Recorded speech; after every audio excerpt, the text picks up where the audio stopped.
So, I'm a single gay guy living in Florida, and I've always wanted an obsessive, crazy man to become my lover and partner for many reasons. I'm looking for a crazy, obsessive man. Earlier, I was typing on this one gay guy web form that I was looking for a crazy, obsessive man to become my lover and partner. And one guy told me that the reason why I haven't found that yet is because I seem very desperate. And that struck a nerve with me because I'm not desperate at all, honestly. Even though it may seem like I am because I don't give a shit what a guy looks like, that still does not make me desperate. That just means that I'm a freak who likes ugly guys, but I really don't care what a guy looks like. Here's an example of how I'm not desperate.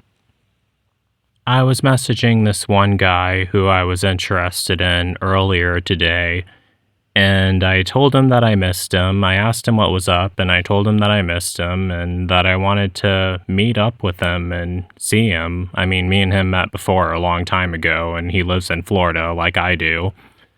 And he just had to throw in my face that he was hesitant about meeting me because I can't host and because I don't have a car and because of the distance. And remember, this guy is in Orlando. I'm in Volusia County, Florida, which barely isn't much of a distance at all, but he just had to throw all that in my face. And that obviously struck a nerve with me because lots of guys throw that in my face all the time. And I was already in a bad mood, so I just started ranting about how I keep having bad luck with guys over and over again. I mean, usually when I'm doing all that, it's because I'm kind of sensing that things between me and you aren't going to work out at all. And then I ended up asking him, should I block you? And whenever I ask a guy that question, he almost always says either yes or if you want to.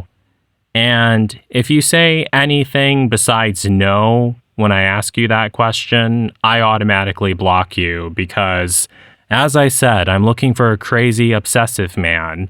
And I'm pretty sure if a guy was crazily obsessed with me and madly in love with me, and I asked him, should I block you? I'm 1,000% certain he would obviously say no, don't block me. But this guy says if you want to.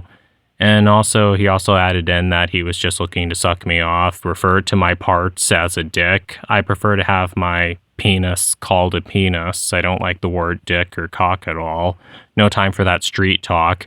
So I blocked him. And I'm pretty sure I'm not going to hear from him again, and I really don't care. But does that seem like a desperate person to you? Seriously? I am not desperate at all. I don't kiss anyone's ass or do any of that. I'm pretty sure a desperate guy would have begged him or some shit like that, but I'm not desperate at all, so don't ever call me desperate. Because if I was desperate, I would have been found someone by now. But clearly, I am not desperate. But I will say this, however, usually it's very rare for me to be the one blocking the guy. Hence the reason why I always type in, you know you fucked up when it's Joe Winko doing the blocking.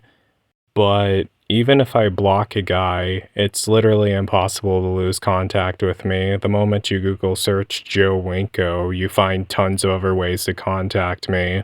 But when I block a guy, he never comes back at all. I mean, and that's not because he has no way of contacting me, it's because he doesn't want to contact me anymore.